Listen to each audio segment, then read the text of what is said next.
नमस्कार friends, welcome back to Success Gurukul.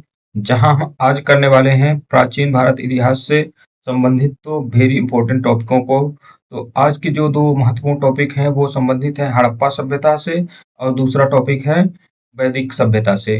ये दोनों ही टॉपिक प्राचीन भारत के इतिहास में देखे जाए तो काफी ज्यादा महत्वपूर्ण स्थान रखते हैं, क्योंकि इनसे जो है संभाव क्वेश्चन काफी ज्यादा पूछे जा रहे हैं। अभी जो हाल फिलहाल में देखा जाए आरपीएफ के एग्जाम में भी तो हड़प्पा सभ्यता से लगभग सभी शिफ्टों में एक क्वेश्चन जरूर पूछा गया है। तो इस हिस्ट्री में भी काफी ज्यादा वेटेज देखा गया है आरपीएफ के एग्जाम में। तो आने वाले जो रेलवे के और एग्जाम है जैसे कि एनटीपीसी का एग्जाम है, तो वहां भी इससे संबंधित प्रश्न आपको देखने को जरूर मिलेंगे। तो ये जो पीडीएफ से हम करवा रहे हैं तो ये एनसीईआरटी का सार संग्रह है, तो यहाँ से तो क्वेश्चन पूछे जाने की सभी संभावना रहती ही है। आप देखेंगे कि जो अभी अगर एग्जाम एनालिसिस में देखा होगा तो आपको जरूर वो क्वेश्चन मिलेंगे आरपीएफ वगैरह के। तो आप इस वीडियो को इसकी बिल्कुल मत करिएगा। इससे संबंधित जितने भी इंपॉर्टेंट फैक्ट है दोनों ही टॉपिक्स हड़प्पा सभ्यता और वैदिक सभ्यता, तो उससे संबंधित सभी प्रश्नों को हम आज करने वाले हैं। फर्स्ट प्रश्न है आज का कि हड़प्पा सभ्यता का सर्वाधिक मान्यता प्राप्त काल कौन सा है। तो हड़प्पा सभ्यता का सबसे ज्यादा मान्यता प्राप्त जो समय है वो है 2500 ईसा पूर्व से लेकर 1750 ईसा पूर्व।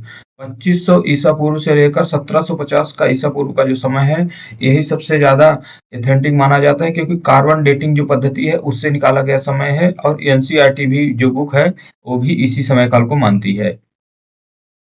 तो जब भी परीक्षा में पूछा जाए यह प्रश्न तो यही ऑप्शन टिक करना है। नेक्स्ट प्रश्न है कि हड़प्पा हड़प्पा नामक पूरा स्थल किस सभ्यता से संबंध है। तो हड़प्पा सभ्यता तो आप जानते हैं एक सिंधु घाटी सभ्यता है, और सिंधु घाटी सभ्यता को ही क्या कहते हैं, हड़प्पा सभ्यता के नाम से जानते हैं। तो हड़प्पा स्थल क्या है, ये एक पाकिस्तान में स्थित है सिंधु घाटी सभ्यता का स्थल है, जो कि कहाँ रावी नदी के तट पर पाकिस्तान में स्थित है। नेक्स्ट प्रश्न है कि हड़प्पा सभ्यता की लिपि लिपि अर्थात स्क्रिप्ट किस प्रकार की थी। तो हड़प्पा सभ्यता की जो स्क्रिप्ट लिपि है वो है कैसी, भाव चित्रात्मक है, पिक्टोग्राफिक लिप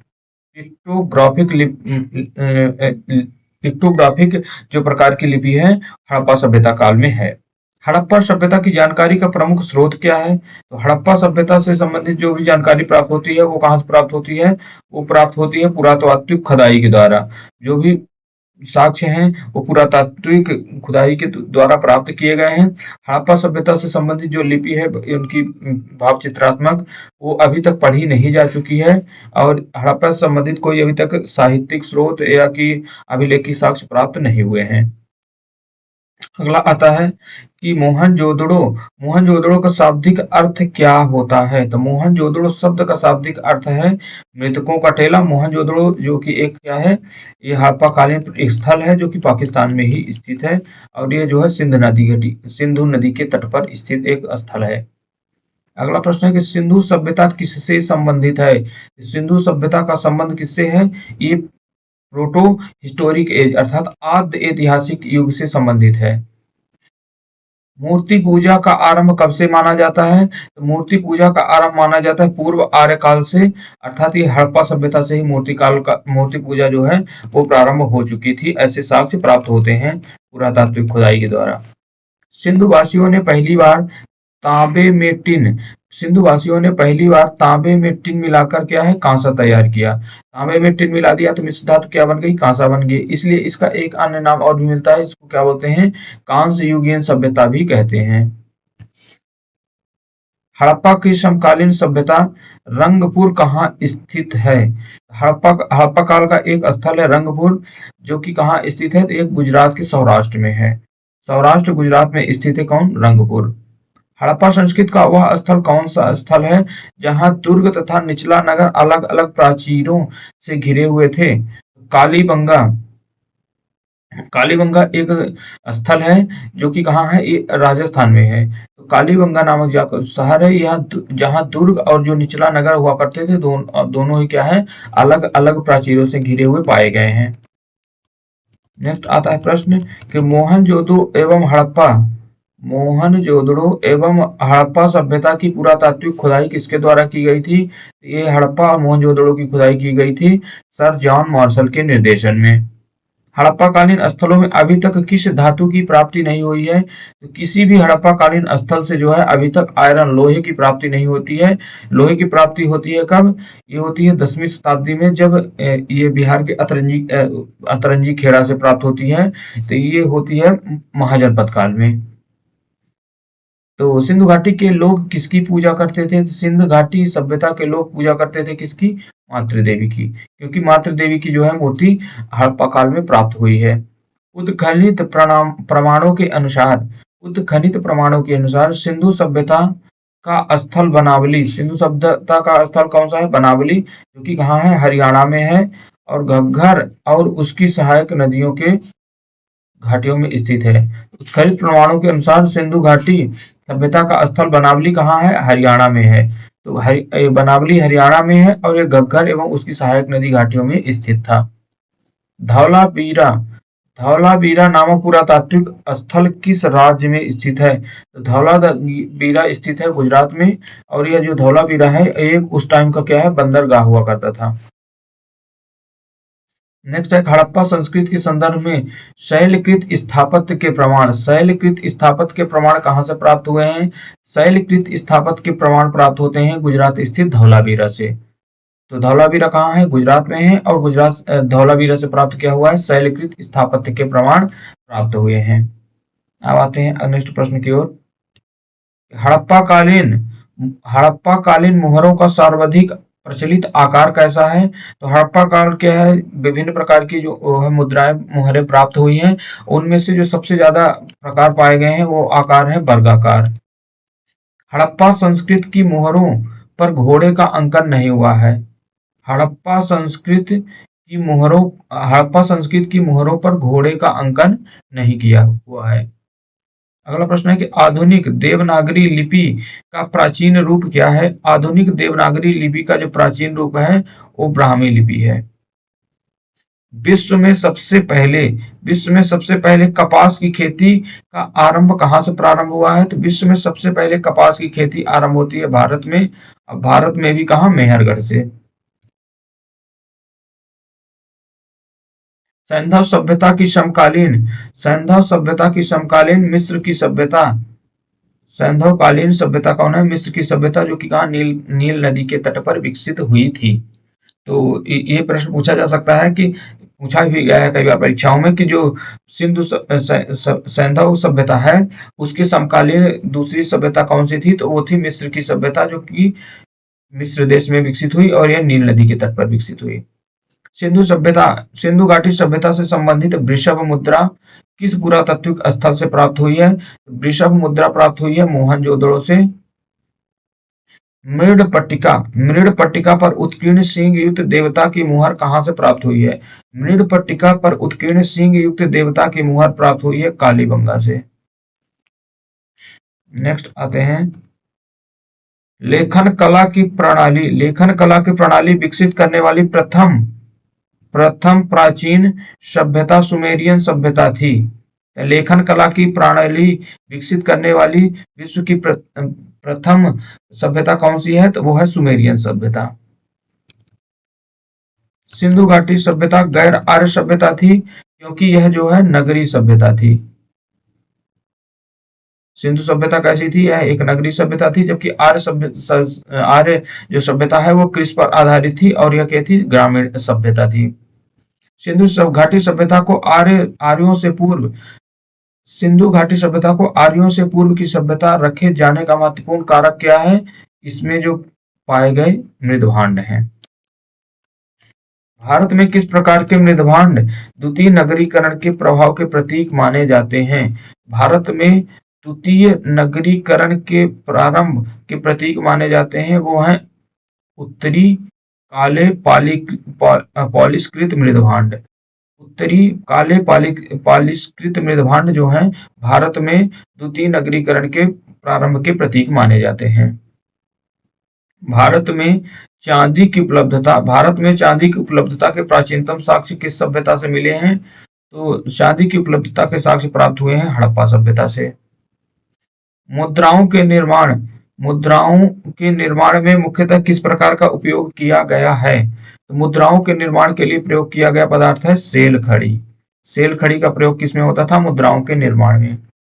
यहाँ हम देख लेते हैं कि जो हड़प्पा सभ्यता है उसकी चारों ओर की सीमा क्या थी। तो सबसे उत्तर में स्थित हड़प्पा का स्थल था कौन सा? मांडा था। जम्मू कश्मीर का एकमात्र हड़प्पाकालीन स्थल है मांडा, जो कि कहाँ था? ये चिनाब नदी के तट पर स्थित था। और सबसे दक्षिण में था दायमाबाद। दायमाबाद कहाँ है? तो ये महाराष्ट्र राज्य में है। पश्चिम में स्थित स्थल था सुतका गंडोर। सुतका गंडोर जो है ये पाकिस्तान में बलूचिस्तान में है, और ये सुतका गंडोर जो था वो दास्क नदी के तट पर था। जबकि ये जो दायमाबाद महाराष्ट्र का दक्षिण में स्थित सबसे शहर है, ये प्रवरा नदी के तट पर था। और ये उत्तर प्रदेश का आलमगीर, ये सबसे पूर्वी पूर्वी सीमा थी। सबसे पूर्वी नगर कौन सा है हड़प्पा कालीन स्थल? वो है आलमगीरपुर, जो कि कहाँ था? उत्तर प्रदेश में था, और यह जो था हिंडन नदी के तट पर था।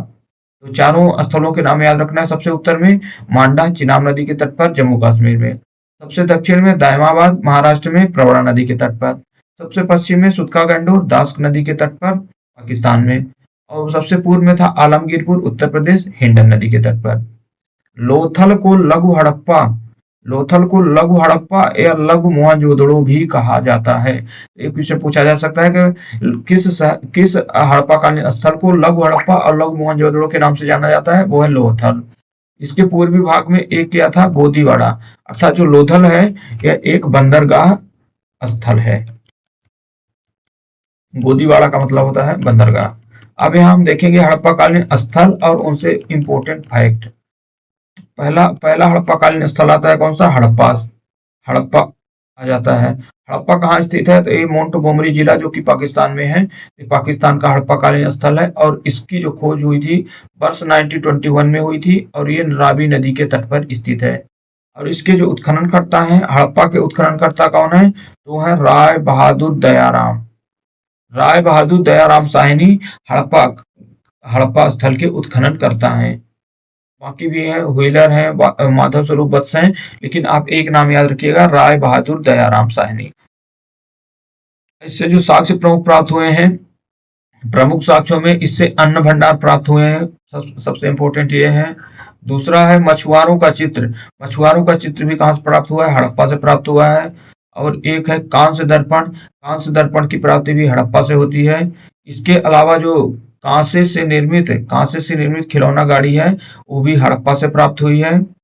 और एक जो है गरुड़ चित्रित मुद्रा। गरुड़ चित्रित मुद्रा कहाँ से प्राप्त हुई है? तो वो भी हड़प्पा से प्राप्त हुई है। और भी साक्ष्य हैं, और साक्ष्यों में जैसे पारदर्शी वस्त्र पहने हुए एक मूर्ति प्राप्त हुई है। साथ ही शंख का बैल भी प्राप्त हुआ है। तो सभी अगर न याद हो सके तो कुछ इंपॉर्टेंट फैक्ट जरूर याद रखिए कि अन्न भंडार के कहाँ साक्ष्य मिले हैं? तो हड़प्पा से। कांस्य दर्पण के साक्ष्य हड़प्पा से। और मछुआरे का चित्र, ये भी हड़प्पा से। और गरुड़ चित्रित मुद्रा कहाँ से प्राप्त हुई है? तो ये भी हड़प्पा से प्राप्त हुई है। अगला स्थल आता है मोहनजोदड़ो। मोहनजोदड़ो कहाँ है? तो ये लरकना जिला पाकिस्तान में स्थित है। और हड़प्पा मोहनजोदड़ो के खोजकर्ता कौन है? तो उत्खनन करता है राखल दास बनर्जी। राखल दास बनर्जी के द्वारा मोहनजोदड़ो स्थल की खुदाई की जाती है, और ये की जाती है वर्ष 1922 में मोहनजोदड़ो की खुदाई होती है। और मोहनजोदड़ो स्थित है सिंधु नदी के तट पर, और यहाँ से बहुत ज्यादा साक्ष्य प्राप्त हुए हैं। एक तो विशाल स्नानागार के साक्ष्य प्राप्त हुए हैं। विशाल स्नानागार कहाँ से प्राप्त हुए हैं? ये प्राप्त हुआ है मोहनजोदड़ो से, जिसकी जो लंबाई चौड़ाई थी 54x32 थी। और यहाँ से प्राप्त हुआ है कांस्य निर्मित नग्न महिला की मूर्ति। ये भी वेरी इंपॉर्टेंट है। कांस्य कांस्य निर्मित नग्न महिला की मूर्ति कहाँ से प्राप्त हुई है? तो वो प्राप्त हुई है मोहनजोदड़ो से। फिर है दाढ़ी वाले पुजारी की मूर्ति। दाढ़ी वाले पुजारी की मूर्ति भी कहाँ से प्राप्त हुई है? वो भी प्राप्त हुई है मोहनजोदड़ो से। एक अन्य यहाँ से साक्ष्य प्राप्त हुआ है एक श्रृंगी पशुओं वाली मुद्राएं। एक श्रृंगी पशुओं वाली मुद्राएं कहाँ से प्राप्त हुई है? तो ये भी मोहनजोदड़ो से प्राप्त हुई है। इसके अलावा पुरोहितों का आवास प्राप्त हुआ है। 16 मकानों का एक बैरक यहाँ से प्राप्त हुआ है। महाविद्यालय की प्राप्ति हुई है। चमकते हुए बंदर का चित्र भी यहाँ से प्राप्त हुआ है। तीन तो सबसे ज्यादा इंपॉर्टेंट है, इनको याद रखिए। एक विशाल स्नानागार, दूसरा कांस्य निर्मित नग्न महिला की मूर्ति, और तीसरा है दाढ़ी वाले पुजारी की मूर्ति, और चौथा है एक श्रृंगी पशुओं वाली की मुद्राएं जो है वो प्राप्त हुई है कहाँ से? मोहनजोदड़ो से। फिर अगला स्थल है लोथल। लोथल के खोजकर्ता कौन है? लोथल की खोजकर्ता है रंगनाथ राव। रंगनाथ राव के द्वारा लोथल की खोज की जाती है। लोथल स्थित है गुजरात राज्य में। और ये जो लोथल है ये स्थित है भोगवा नदी के तट पर। और यहाँ से साक्ष्य क्या प्राप्त हुए हैं? एक तो गोदीवाड़ा बंदरगाह प्राप्त हुआ है यहाँ से। दूसरा अग्नि वेदिका के साक्ष्य प्राप्त हुए हैं। हाथी दांत प्राप्त हुए हैं। और यहाँ से क्या प्राप्त हुए हैं? और ये 3 युग्मित समाधियां, ट्रिपल सिमेट्री जो प्राप्त हुई है, 3 युग्मित समाधियां प्राप्त हुई है। कहाँ से? 3 युग्मित समाधि प्राप्त हुई है लोथल से। ये वेरी इंपॉर्टेंट प्रश्न है। अग्निवेदिका ये सबसे ज्यादा इंपॉर्टेंट साक्ष्य है। लोथल से कौन कौन से साक्ष्य प्राप्त हुए हैं? तो सबसे इंपॉर्टेंट है अग्निवेदिका। दूसरा इंपॉर्टेंट साक्ष्य है यहाँ से 3 युग्मित समाधियां प्राप्त हुई हैं। साथ में यहाँ तो बंदरगाह प्राप्त हुआ है।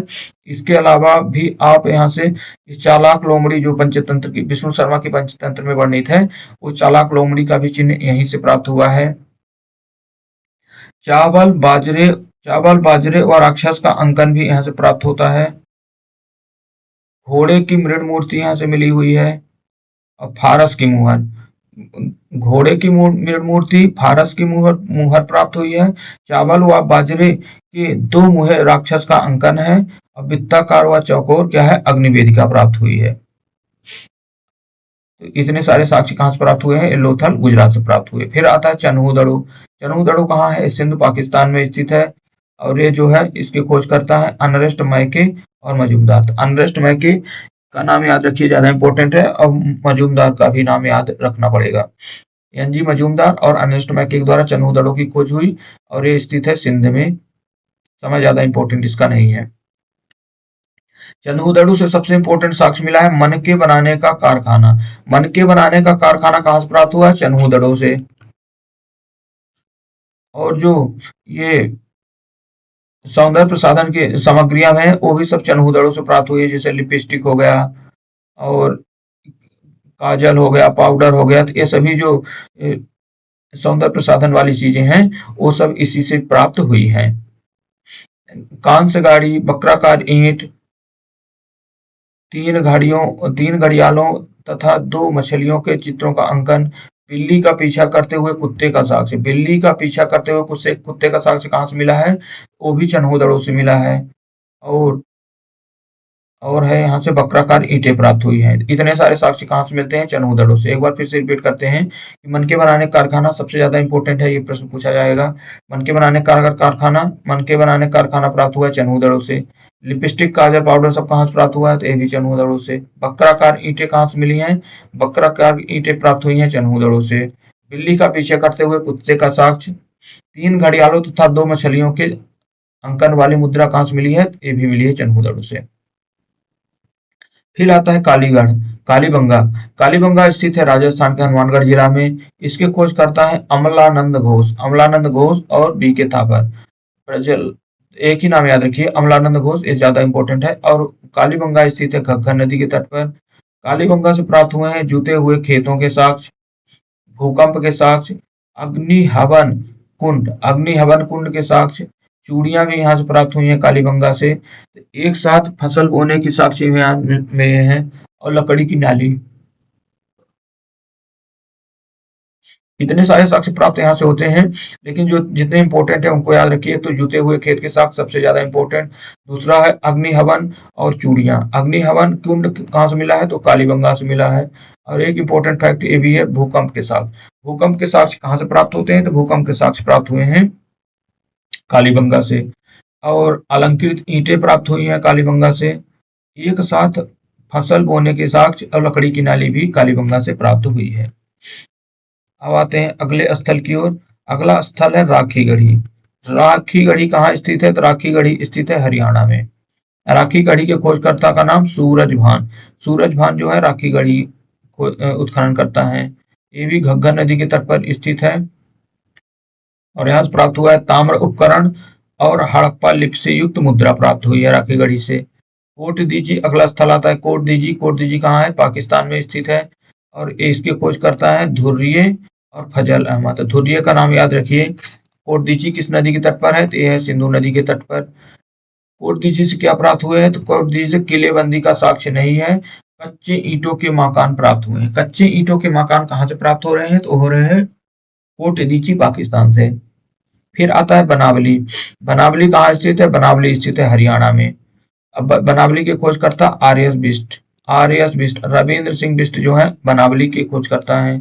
बनावली किस नदी के तट पर है? बनावली है सरस्वती नदी के तट पर। बनावली से प्राप्त साक्ष्य मिट्टी का हल। मिट्टी का हल कहाँ से प्राप्त हुआ है? तो मिट्टी का हल प्राप्त हुआ है बनावली से। और सड़कों पर बैलगाड़ी के पहिए का साक्ष्य। बैलगाड़ी के पहिए का साक्ष्य कहाँ से प्राप्त हुआ है सड़कों पर? तो हुआ है बनावली से। और एक इम्पोर्टेंट है जौ के साक्ष्य। जौ के साक्ष्य और मिट्टी के हल। जौ के साक्ष्य और एक खिलौना जो मिट्टी का हल है वो कहाँ से मिला है? तो वो मिला है बनावली से। फिर आता है रोपण। रोपण कहाँ स्थित है? रोपण स्थित है पंजाब में। रोपण के खोजकर्ता यज्ञदत्त शर्मा जी हैं। यज्ञदत्त शर्मा के द्वारा रोपण का उत्खनन किया जाता है। रोपण किस नदी के तट पर है? तो सतलज नदी के तट पर। रोपण से प्राप्त साक्ष्य तांबे की कुल्हाड़ी। सबसे इम्पोर्टेंट साक्ष्य प्राप्त हुआ है रोपण से कौन सा? वो है तांबे की कुल्हाड़ी। इसके साथ मानव के साथ कुत्ते को दफनाए जाने के साथ, ये भी इम्पोर्टेंट है। मानव के साथ कुत्ते को दफनाए जाने का साक्ष्य कहाँ से मिला है? तो मानव के साथ कुत्ते को दफनाए जाने का साक्ष्य प्राप्त हुआ है रोपण पंजाब से। फिर आ जाता है रंगपुर। रंगपुर स्थित है गुजरात के काठियावाड़ में। रंगपुर के खोजकर्ता है एस.आर. राव और ये जो है भादर नदी के तट पर या मादर नदी के तट पर स्थित है। रंगपुर से प्राप्त साक्ष्य कौन कौन से हैं? तो रंगपुर से प्राप्त साक्ष्य हैं ज्वार बाजरे का साक्ष्य प्राप्त हुआ है। धान की भूसी यहाँ से मिली हुई है। ईंट के दुर्ग, कच्ची ईंट के दुर्ग प्राप्त हुए हैं रंगपुर से। और 3 संस्कृतियों के अवशेष और नालियां भी प्राप्त हुई हैं। तो ज्यादा इंपॉर्टेंट इसका फैक्ट ये है धान की भूसी प्राप्त हुई है, ज्वार बाजरे का साक्ष्य मिला है रंगपुर से और कच्ची ईंट के दुर्ग। कच्ची ईंट के दुर्ग कहाँ मिले हैं? रंगपुर से। फिर आता है आलमगीरपुर। आलमगीरपुर मेरठ उत्तर प्रदेश में स्थित है। आलमगीरपुर के उत्खननकर्ता यज्ञदत्त शर्मा है और आलमगीर जो पुर है ये हिंडन नदी के तट पर स्थित है। मृद भांडों पर रंगीन चित्रकारी के साक्ष्य प्राप्त होते हैं आलमगीरपुर से। फिर आता है सुतका गंडोर बलूचिस्तान। सुतका गंडोर जो है वो कहाँ स्थित है? तो बलूचिस्तान पाकिस्तान में है और ये जो है दास्क नदी के तट पर स्थित है। इसके खोजकर्ता ऑरेंज स्टाइन है। ऑरेंज स्टाइन के द्वारा सुतका गंडोर की खोज की गई और यहाँ से जो प्राप्त साक्ष्य है बेबीलोन से व्यापार के साथ। बेबीलोन के से व्यापार के साक्ष्य कहाँ से प्राप्त हुए हैं? वो प्राप्त हुए हैं सुतका गंडोर जो कि बलूचिस्तान में है और यह एक बंदरगाह शहर है और ज्यादा इंपॉर्टेंट इससे फैक्ट नहीं है, स्किप कर दीजिए। नेक्स्ट आते हैं मांडा। मांडा कहाँ है? तो मांडा जो है जम्मू कश्मीर का हड़प्पाकालीन स्थल है। मांडा के खोजकर्ता जगपति जोशी जी हैं और मांडा स्थित है चेनाब नदी के तट पर। मांडा से क्या प्राप्त हुआ है? तो मांडा से प्राप्त हुआ है ब्लेड प्राप्त हुआ है, मांडा से चट प्राप्त हुआ है और हड्डी निर्मित बाणाग्र प्राप्त हुए हैं। मोहरों के साक्ष्य भी प्राप्त हुए हैं। मोहरों के साक्ष्य भी यहाँ से प्राप्त हुए। मोहरों के साक्ष्य तो हर जगह से प्राप्त हुए हैं, ज्यादा इंपॉर्टेंट नहीं है। ज्यादा इंपॉर्टेंट है चट प्राप्त हुआ है। चट के अलावा हड्डी निर्मित बाणाग्र, हड्डी से निर्मित क्या है शस्त्र प्राप्त हुए हैं कहाँ? मांडा में। फिर आता है सुतका कोह। सुतका कोह कहाँ है? तो बलूचिस्तान में यही स्थित है, ये भी पाकिस्तान में। जॉर्ज टेल्स के द्वारा खोज की गई सादी कौर नदी के तट पर स्थित है। यहाँ से 2 टीले व अमृत भांड के साक्ष्य प्राप्त हुए हैं। फिर आता है अंतिम सुतका सुरकोटदा। सुरकोटदा स्थित है गुजरात में और इसकी खोज करता है जगपति जोशी और ये जो है सरस्वती नदी के तट पर स्थित है। यहाँ से कलश समाधान, वेरी इंपॉर्टेंट साक्ष्य, कलश समाधान के साक्ष्य कहाँ से मिले हैं? तो गुजरात के सुरकोटदा से मिले हैं। और यहाँ से घोड़े की हड्डी और तराजू का पलड़ा, तराजू का पलड़ा भी कहाँ से मिला है? तो वो भी सुरकोटदा से मिला है। फिर आता है हड़प्पा सभ्यता के में विनिमय का मुख्य माध्यम वस्तु विनिमय प्रणाली थी। तो हड़प्पा सभ्यता में विनिमय का मुख्य माध्यम क्या था? वस्तु विनिमय प्रणाली थी। हड़प्पा से संबंधित जितने इंपॉर्टेंट प्रश्न है वो खत्म हो चुके हैं। एक बार हम इन सबका रिवीजन कर देते हैं आपके लिए जो इंपॉर्टेंट इंपॉर्टेंट लगता है। पहला स्थल आता है हड़प्पा। हड़प्पा से क्या प्राप्त हुआ है? तो हड़प्पा के खोजकर्ता कौन है? उत्खनन करता है राय बहादुर दयाराम। वर्ष 1921 में खोजा जाता है और इसमें जो है रावी नदी के तट पर स्थित है।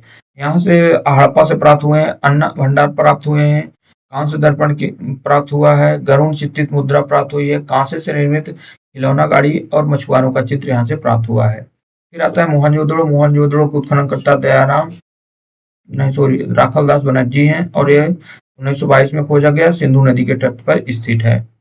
फिर आता है यहाँ से प्रमुख साक्ष्य, मोहनजोदड़ो से प्राप्त प्रमुख साक्ष्य में है विशाल स्नानागार है, कांस्य से निर्मित नग्न महिला की मूर्ति है, दाढ़ी वाले पुजारी की मूर्ति है और एक श्रृंगी पशुओं वाली मुद्राएं जो है वो मोहनजोदड़ो से प्राप्त हुई हैं। फिर आता है अगला शहर का नाम है लोथल। लोथल स्थित है गुजरात में और भोगवा नदी के तट पर स्थित है। इसकी खोज करता है रंगनाथ राव।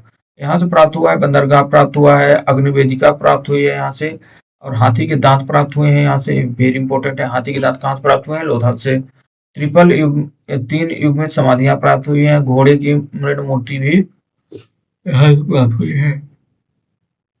फिर आता है चन्हू दड़ो स्थित है सिंध पाकिस्तान में और ये अनरेस्ट मैके व एनजी मजूमदार के द्वारा यहाँ खोजा जाता है। सिंधु नदी के तट पर ये स्थित है। यहाँ से चन्हू से सबसे इंपोर्टेंट साक्ष्य जो है वो मनके बनाने का कारखाना है। बिल्ली का पीछा करते हुए कुत्ते का साक्ष्य, लिपस्टिक, काजल, पाउडर यहाँ से प्राप्त हुआ है और बकराकार ईंट, कंघा, ये सब प्राप्त हुए हैं यहाँ से। तो नेक्स्ट आता है कालीबंगा। कालीबंगा राजस्थान में स्थित है। अमलानंद घोष ने इसकी खोज की। घग्गर नदी के तट पर है। साक्ष्य है यहाँ से जुते हुए खेत के साक्ष्य है, भूकंप का साक्ष्य है, अग्नि हवन, अलंकृत ईंट, चूड़ियां प्राप्त हुई हैं। राखी गढ़ी से प्राप्त खोज करता है सूरजभान। ये घग्गर नदी के तट पर है और ये हरियाणा में है। यहाँ से साक्ष्य देखे जाए तो है ताम्र उपकरण प्राप्त हुए हैं और हड़प्पा लिपि युक्त मुद्रा भी यहाँ से प्राप्त हुई है। कोट दीजी प्राप्त सिंधु नदी पर तट पर स्थित है और यहाँ से जो है किलेबंदी के साक्ष्य नहीं मिलते हैं और साथ में यहाँ कच्ची ईंटों के मकान बने हैं। नेक्स्ट आता है बनावली जो कि हरियाणा में है। इसके खोजकर्ता आर.एस. बिष्ट हैं। यह सरस्वती नदी के तट पर है। मिट्टी का हल यहाँ से प्राप्त हुआ है और जौ के साक्ष्य प्राप्त हुए हैं। फिर आता है रोपण के खोजकर्ता इकजिदत शर्मा जी हैं। यह सतलज नदी के तट पर है और तांबे की कुल्हाड़ी मानव के साथ कुत्ते को दफनाए जाने का साक्ष्य मिला है। रंगपुर गुजरात में है। इसके खोजकर्ता एस.आर. राव हैं और यह भादर नदी के तट पर स्थित है। रंगपुर से साक्ष्य ज्वार बाजरे के साक्ष्य प्राप्त हुए हैं, कच्ची ईंट के दुर्ग प्राप्त हुए हैं और धान की भूसी प्राप्त हुई है। आलमगीरपुर उत्तर प्रदेश के मेरठ में है। यज्ञदत्त शर्मा के द्वारा खोजा जाता है और यह हिंडन नदी के तट पर स्थित है और यहाँ से रंगीन चित्रकारी के साक्ष्य मिले हैं। फिर आता है सुतका गंडोर कहाँ है? पाकिस्तान में स्थित है और सुतका गंडोर के खोजकर्ता कौन है? आर.एन. स्टाइन है और यहाँ से यह जो है सुतका गंडोर जो है दास नदी के तट पर है। सबसे इंपॉर्टेंट साक्ष्य यहाँ से बेबीलोन से व्यापार के साक्ष्य यहाँ से मिले हैं। मांडा के जम्मू कश्मीर में स्थित है और यह जगपति जोशी जी के द्वारा खोजा जाने वाला स्थल है और यह चेनाब नदी के तट पर स्थित है। यहाँ से चट और ब्लेड हड्डी से निर्मित जो अस्त्र शस्त्र हैं वो प्राप्त हुए हैं। फिर ज्यादा इंपॉर्टेंट ये नहीं है, इनको आप एक बार थोड़ा सा देख लीजिएगा बस। आते हैं अगले टॉपिक की ओर। अगला टॉपिक कौन सा है? अगला टॉपिक है वैदिक काल। हालांकि वीडियो काफी लंबा हो जाएगा, फिर भी कर देते हैं, आप देख लीजिएगा। वैदिक काल संबंधित आते हैं प्रश्नों को देखते हैं। वेद का शाब्दिक अर्थ क्या होता है? वेद का शाब्दिक अर्थ है नॉलेज अर्थात ज्ञान से है। सर्वाधिक प्राचीन वेद कौन सा है? सबसे प्राचीन वेद है ऋग्वेद। आर्य शब्द किसको इंगित करता है? आर्य शब्द इंगित करता है श्रेष्ठ वंश को। ऋग्वेद में कुल कितने मंडल और सूक्त हैं? ऋग्वेद में कुल 10 मंडल और 1028 सूक्त हैं। ऋग्वेद में 10 मंडल और उन 10 मंडलों में 1028 सूक्त हैं। त्रयी के नाम से, त्रयी के अंतर्गत कौन कौन शामिल होते हैं? तो त्रयी के अंतर्गत अथर्ववेद को शामिल नहीं किया जाता है। शुरुआत के जो 3 वेद हैं उन्हें ही शामिल किया जाता है। ऋग्वेद, यजुर्वेद, सामवेद और अथर्ववेद को नहीं शामिल करते हैं।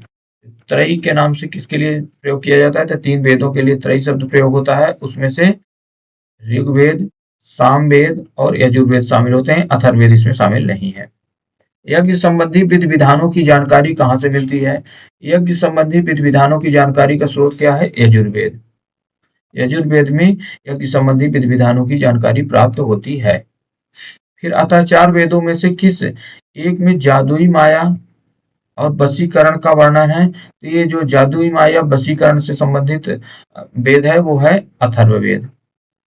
उपनिषद किस परंपरा पर आधारित है? उपनिषद आधारित है भारतीय दर्शन परंपरा पर। उपनिषद पूछा जाए किस परंपरा पर आधारित है, तो वह भारतीय दर्शन परंपरा पर आधारित है। ऋग्वेद का कौन सा मंडल पूर्णतः सोम देवता को समर्पित है? ऋग्वेद का जो 9वां मंडल है, 9th मंडल, ऋग्वेद का 9th मंडल जो है वो सोम देवता को समर्पित है।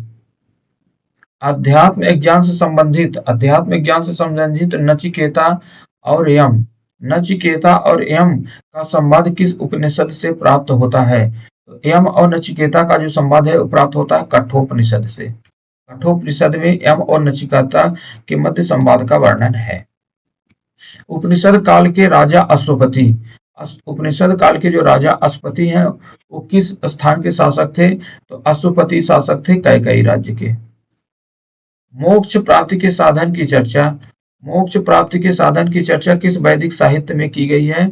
उपनिषदों में क्या है? मोक्ष प्राप्ति के साधन की चर्चा की गई है।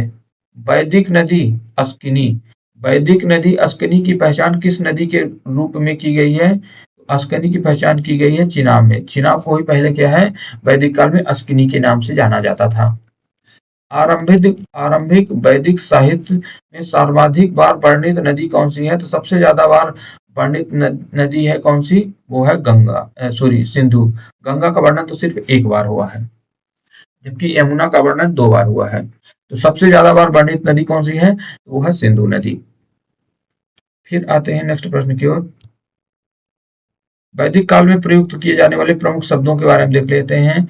तो जिनका आधुनिक नाम, प्राचीन नाम, गाय के लिए जो शब्द प्रयोग किया जाता था वो था अघन्या। अघन्या का अर्थ होता है जिसका वध न किया जा सके। गाय के लिए वैदिक काल में प्रयुक्त शब्द क्या था? अघन्या। राजा के लिए शब्द प्रयोग था गोपा। अतिथि के लिए गोहंता या गोहन। अतिथि को गोहंता या गोहन के नाम से जानते थे। धनी व्यक्ति के लिए गोमत। युद्ध के लिए होता था गविष्टि, गेसु या गम। गविष्टि, गेतु या गम शब्द प्रयोग किए जाते थे युद्ध के लिए। पुत्री के लिए शब्द होता था दुहिता। अनाज के लिए शब्द प्रयोग होते थे धान्य। और मरुस्थल के लिए प्रयुक्त शब्द है धन्व। उपजाऊ भूमि के लिए प्रयुक्त शब्द किया जाता था उर्वरा। और पशुचारण योग्य जो भूमि होती थी उसके लिए प्रयुक्त शब्द उसे जानते थे हिल्ल के नाम से। और जो हल से बनी हुई नालियां होती थी, हल चलाते समय जो नालियां बनती थी उनको नाम दिया जाता था सीता। तो ये जो है ये सभी वैदिक कालीन नाम है, ये पूछे जा सकते हैं, याद रखिएगा। फिर आता है कौन सा वेद ऋग्वेद पर आधारित संगीतमय ऋचाओं का संकलन है? तो संगीतमय ऋचाओं का संकलन है सामवेद। वर्ण व्यवस्था कास्ट सिस्टम का सर्वप्रथम विवरण कहां से प्राप्त हुआ है? तो कास्ट सिस्टम का सर्वप्रथम जो विवरण प्राप्त होता है ऋग्वेद के 10वें मंडल में। ऋग्वेद का जो 10वां मंडल है, इसी के अंतर्गत एक सूक्त है पुरुष सूक्त। पुरुष सूक्त में है क्या है? 4 वर्णों की उत्पत्ति का, ब्रह्मा जी के मुख से ब्राह्मण का, भुजा से क्षत्रिय का, जंघे से वैश्य का और पैर से शूद्र की उत्पत्ति का वर्णन इसमें किया गया है। फिर आते हैं पूर्व वैदिक काल में जो है किन 2 संस्थाओं पर राजा का नियंत्रण होता था? पूर्व वैदिक काल की जो सभा और समिति 2 संस्थाएं थी, इन पर राजा पर नियंत्रण करने की 2 संस्थाएं हुआ करती थी। वैदिक देवताओं के पुरोहित किसे माना जाता है? तो वो है बृहस्पति को वैदिक देवताओं का पुरोहित माना जाता है। ऋग्वैदिक काल में निष्क शब्द का प्रयोग एक आभूषण के लिए होता था, किंतु परिवर्तित काल में इसका प्रयोग किस वस्तु के लिए किया जाने लगा? निष्क का प्रयोग पहले जो है आभूषण के लिए होता था, लेकिन बाद में इसको सिक्कों के लिए भी निष्क शब्द प्रयोग होने लगा। पुरुष मेघ प्रथा का उल्लेख किस ग्रंथ में मिलता है? तो पुरुष मेघ प्रथा का उल्लेख मिलता है सप्तपथ ब्राह्मण से। अब आते हैं, देखते हैं वेदों के अलग-अलग वेदों के बारे में, उनके कौन-कौन से ब्राह्मण ग्रंथ हैं, उपनिषद, आरण्यक कौन-कौन से हैं और उनका जो वेदों के उपवेद हैं उनके बारे में देखते हैं। तो पहला वेद आता है ऋग्वेद। ऋग्वेद के 2 ब्राह्मण ग्रंथ हैं। ऋग्वेद में 2 ब्राह्मण ग्रंथ हैं, एक तो है कौशितकी और दूसरा है ऐतरेय और कौशितकी। ऐतरेय और कौशितकी किसके ब्राह्मण ग्रंथ हैं? ये ऋग्वेद के ब्राह्मण ग्रंथ हैं। उपनिषद भी ऐतरेय और कौशिकी उपनिषद, आरण्यक, जो भी ऐतरेय और कौशिकी आएगा, उपनिषद हो, ब्राह्मण ग्रंथ हो या कि आरण्यक हो, ये तीनों किसके हैं? ये हैं ऋग्वेद के। ऋग्वेद का जो मंत्र को उच्चारण करने वाले होते हैं उनको क्या बोलते हैं? उनको होत्र या होता बोलते हैं। ऋग्वेद का जो मंत्रों का उच्चारण करते हैं उनको होता या होत्र बोलते हैं। ऋग्वेद का जो उपवेद है वो कौन सा है? आयुर्वेद, जिसके प्रवर्तक कौन है? प्रजापति। आयुर्वेद किसका उपवेद है? आयुर्वेद उपवेद है ऋग्वेद का। फिर आता है यजुर्वेद। यजुर्वेद के ब्राह्मण ग्रंथ कौन है? यजुर्वेद के दो ब्राह्मण ग्रंथ हैं, तैत्तिरीय और शतपथ। तैत्तिरीय और शतपथ दो ब्राह्मण ग्रंथ हैं यजुर्वेद के। उपनिषद तैत्तिरीय है, बृहदार उपनिषद, यजुर्वेद के जो उपनिषद है वो है तैत्तिरीय है, कठी है, श्वेताश्वर है, और ईश उपनिषद है, बृहदारण्यक उपनिषद है, मैत्रायणी उपनिषद। तो मैत्रायणी, तैत्तिरीय, काठल, कपिस्टल, ये जितने भी हैं सब किसके हैं? ये यजुर्वेद के उपनिषद हैं। आरण्यक में कौन है? तैत्तिरीय, बृहदारण्यक और शतपथ। ये सेम नाम है किसके? आरण्यक भी है यजुर्वेद के। यजुर्वेद के जो उच्चारण करता है उनको बोलते हैं अधर्यु। ये भी प्रश्न पूछे जाते हैं बहुत बार। तो अधर्यु किसके उच्चारण करता है, किसके मंत्रों का उच्चारण करते हैं? तो वो है यजुर्वेद। अब यजुर्वेद का जो उपवेद है उसका नाम है धनुर्वेद। धनुर्वेद के प्रवर्तक कौन है? तो वो है विश्वामित्र। फिर आता है अगला वेद, तीसरा वेद सामवेद। सामवेद क्या है? इसमें जो ब्राह्मण ग्रंथ है उसको कौन सा है? तो वो है पंचवेद। इसे तांडव ब्राह्मण भी कहते हैं। इसमें जो है केन और छांदोग्य उपनिषद हैं। केन और छांदोग्य उपनिषद किसके हैं? तो ये सामवेद के। और जैमिनी और छांदोग्य इसके आरण्यक हैं। और इसके जो सामवेद का जो उच्चारण करता है उसको बोलते हैं उद्गाता। सामवेद का उपवेद क्या है? सामवेद का उपवेद है गंधर्ववेद, जिसके रचयिता प्रवर्तक कौन है? नारद जी हैं। फिर आता है अंतिम वेद अथर्ववेद। अथर्ववेद का एकमात्र ब्राह्मण ग्रंथ कौन सा है? वो है गोपद। और इसमें जो उपनिषद है अथर्ववेद के मांडुक्य है, प्रश्न है और मुंडक है। मुंडकोपनिषद, मांडुक्य उपनिषद, प्रश्नोपनिषद, ये अथर्ववेद के जो है उपनिषद हैं। और इसका जो उच्चारण करता है उनका नाम है, उनको कहते हैं ब्राह्मा। और अथर्ववेद का जो उपवेद है वो क्या है? शिल्पवेद। तो ये जितने भी वेदों से संबंधित ये फैक्ट हैं इनको याद करिएगा, ये परीक्षा में की दृष्टि से इंपॉर्टेंट है।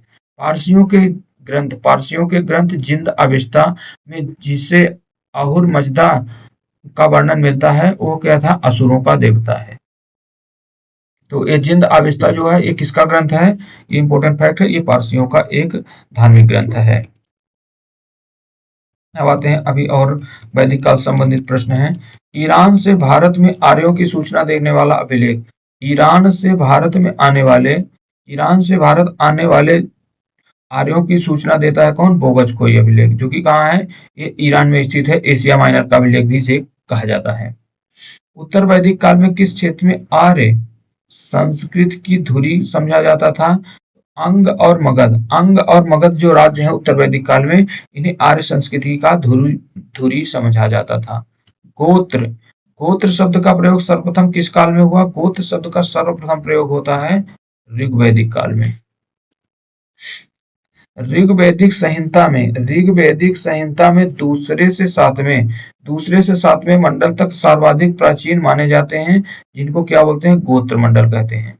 सबसे प्राचीन जो मंडल है इनकी रचना होती है 2 से 7वें तक होती है, और जो 9वां 10वां और पहला मंडल है 10वां सबसे ज्यादा नवीन है। तो ऋग्वेद में सबसे ज्यादा प्राचीन जिनको गोत्र मंडल के नाम से जानते हैं वो कौन है? दूसरे से 7वें मंडल है, क्योंकि इनका जो रचना है एक ही गोत्र के ऋषियों के द्वारा की जाती है, इसलिए इन्हें गोत्र मंडल के नाम से जानते हैं।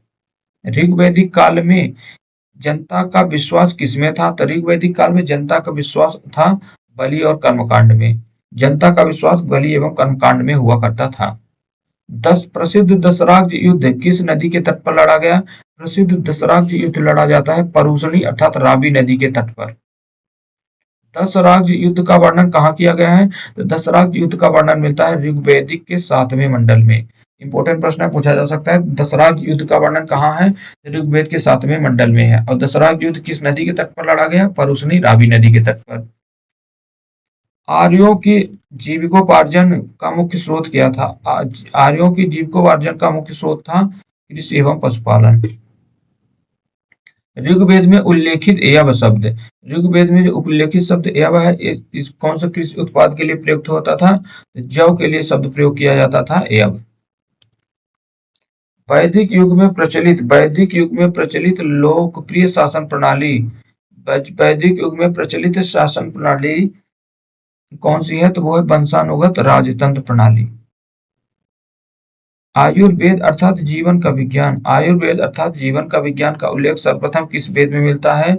आयुर्वेद अर्थात जीवन का विज्ञान जो है, इसका उल्लेख मिलता है अथर्ववेद में। जबकि आयुर्वेद नाम का जो उपवेद है वो किससे संबंधित है? तो वो संबंधित है ऋग्वेद से। अथर्ववेद में, अथर्ववेद में सभा और समिति, अथर्ववेद के अंतर्गत सभा और समिति को प्रजापति की दो पुत्रियां कहा गया है। वेरी इंपॉर्टेंट प्रश्न है, इसको याद रखिए कि किस वेद में जो है सभा और समिति को प्रजापति की दो पुत्रियां कहा गया है? वो है अथर्ववेद। फिर आता है गायत्री मंत्र का उल्लेख गृह्य ग्रंथ में मिलता है। गायत्री मंत्र का उल्लेख मिलता है ऋग्वेद के तीसरे मंडल में। ऋग्वेद के तीसरे मंडल में जो है गायत्री मंत्र का सर्वप्रथम उल्लेख मिलता है। ऋग्वेद में किसे युद्ध का देवता समझा जाता था? ऋग्वेद में इंद्र को जो है युद्ध का देवता समझा जाता था। पूर्व वैदिक आर्यों का सर्वाधिक लोकप्रिय देवता कौन है? तो इंद्र जो है वो ऋग्वेद के सबसे लोकप्रिय देवता हैं। गायत्री मंत्र की रचना किसके द्वारा हुई? गायत्री मंत्र की रचना की गई विश्वामित्र के द्वारा, और इसका उल्लेख क्या है? ऋग्वेद के तीसरे मंडल में है। फिर आता है श्रीमद् भगवत गीता का मूल रूप से किस भाषा में लिखी गई थी? श्रीमद् भागवत गीता जो है मूल रूप से संस्कृत भाषा में लिखी गई। सत्यमेव जयते शब्द का किस ग्रंथ से लिया गया? सत्यमेव जयते शब्द लिया गया है मुंडकोपनिषद से। सत्यमेव जयते शब्द किस ग्रंथ से लिया गया है? तो वो है मुंडकोपनिषद से, जो कि किसका है? ये मुंडकोपनिषद जो है वो अर्थ अर्थ अर्थ सॉरी अथर्ववेद का जो है, ये अथर्ववेद का उपनिषद है। फिर आते हैं नेक्स्ट प्रश्न की ओर।